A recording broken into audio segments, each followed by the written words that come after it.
இறையேசுவில் பிரியமான அன்பு சகோதர சகோதரிகளே, இன்று ஆகஸ்ட் மாதம் 15ஆம் தேதி நாம் முப்பெரும் விழாவை கொண்டாடுகின்றோம்.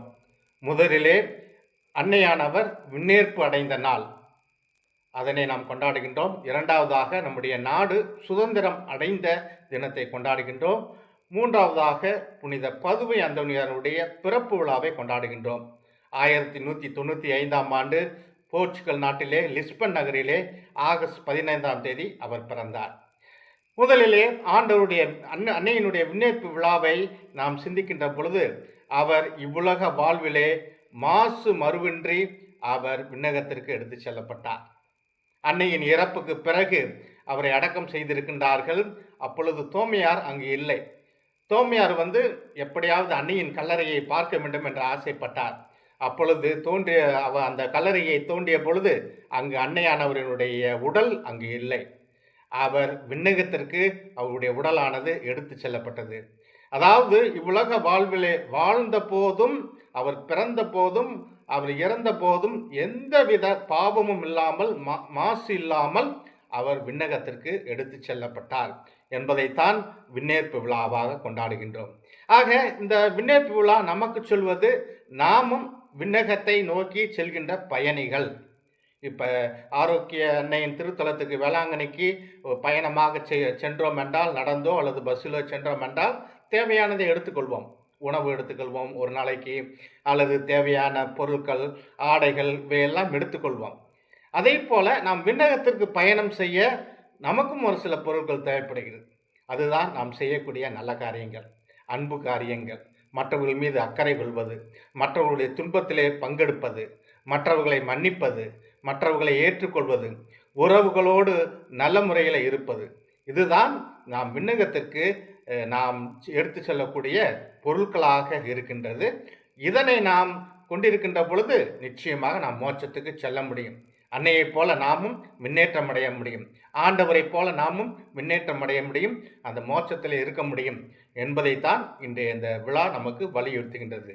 அன்னையானவருடைய வாழ்க்கையை பார்த்தோம் என்றால், அன்னையானவர் ஒரு சிறந்த தாயாக இருந்திருக்கின்றார். ஆண்டவர் இயேசுவை வளர்ப்பதிலே அக்கறையுள்ள தாயாக இருந்திருக்கின்றார். எனவே தான் பழமொழி சொல்வார்கள், தாயை போல பிள்ளை, நூலை போல சேலை என்று. தாய் எப்படி இருக்கின்றாரோ அப்படித்தான் பிள்ளைகளும் இருக்கும். தாய் ஒழுக்கத்திலும் பக்தியிலும் அதிகாலை எழுந்து அவர்களுக்கெல்லாம் தயார் செய்து அவர்களை ஸ்கூலுக்கு அனுப்புவதிலே அக்கறையோடும் ஆர்வத்தோடும் அன்போடும் இருக்கின்ற பொழுது பிள்ளைகளும் வளருவார்கள். அதே போல் அன்னை மரியாள் ஒரு நல்ல மனைவியாக இருந்திருக்கின்றார். இன்று எத்தனை குடும்பங்கள் ஒரு நல்ல மனைவியாக இல்லாமல் பிரிந்திருப்பதை பார்க்கின்றோம்.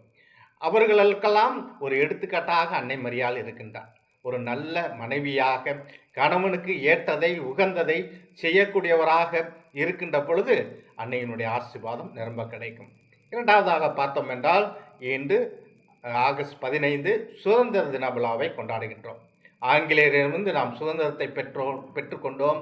நம்முடைய நாட்டிற்காக சுதந்திரத்தை பெற்றுக் கொடுத்த அந்த மக்களுக்காக நாம் ஜெபிக்க கடமைப்பட்டிருக்கின்றோம். நம்முடைய நாட்டிற்கு நல்ல தலைவர்கள் வர ஜெபிக்க கடமைப்பட்டிருக்கின்றோம். நம்முடைய தமிழ்நாட்டிலே நல்ல தலைவர்கள் வர ஜெபிக்க கடமைப்பட்டிருக்கின்றோம். அதே போல நாடு விடுதலைந்தது போல நம்முடைய வாழ்வும் ஆன்மீகத்திலிருந்து விடுதலை அடைய வேண்டும். ஆன்மீக காரியங்களில் அக்கறையோடு இருக்க வேண்டும். சில சமயத்தில் ஆன்மீகத்திலே நாம் சேதமடைந்தவர்களாக இருக்கின்றோம். நம்முடைய பாவங்களால், நம்முடைய தவறான எண்ணங்களால், தவறான செயல்பாடுகளால், புரணி பேச்சுகளால், தற்பெருமையினால், இன்னுமாக மன்னிக்க முடியாத தன்மையினால், இன்னுமாக அடுத்தவர்களை பற்றி அவதூறாக பேசுவதனால் நாம் இன்னும் ஆன்மீகத்திலே விடுதலை அடையாமல் இருக்கின்றோம். இத்தகைய இந்த நாளிலே, சுதந்திர நாளிலே, நாம் இதிலிருந்தெல்லாம் நாம் விடுதலை அடைய கடமைப்பட்டிருக்கின்றோம். அவ்வாறு நாம் வருகின்ற பொழுது ஆண்டவருடைய அன்னை மரியாளின் ஆசீர்வாதம், ஆண்டவருடைய ஆசீர்வாதம் நிறைவாக கிடைக்கும். மூன்றாவதாக பார்த்தோம் என்றால், இன்று நாம் புனித அந்தோனியாருடைய பிறந்த நாளை கொண்டாடுகின்றோம். ஆகஸ்ட் 15ஆம் தேதி 1195 போர்ச்சுகல் லிஸ்பன் நகரிலே அவர் பிறந்தார். 36 ஆண்டுகள் வாழ்ந்தாலும், குறைந்த ஆண்டுகள் வாழ்ந்தாலும் அவர் நிறைவாக தன்னுடைய பணிகளை செய்தார். ஒரு மனிதன் எத்தனை ஆண்டுகள் வாழ்கின்றான் என்பதை விட எப்படி வாழ்கின்றான் என்பதுதான் முக்கியம். அதற்கு எடுத்துக்காட்டு தான் புனித பதுவை அந்தோனியார்.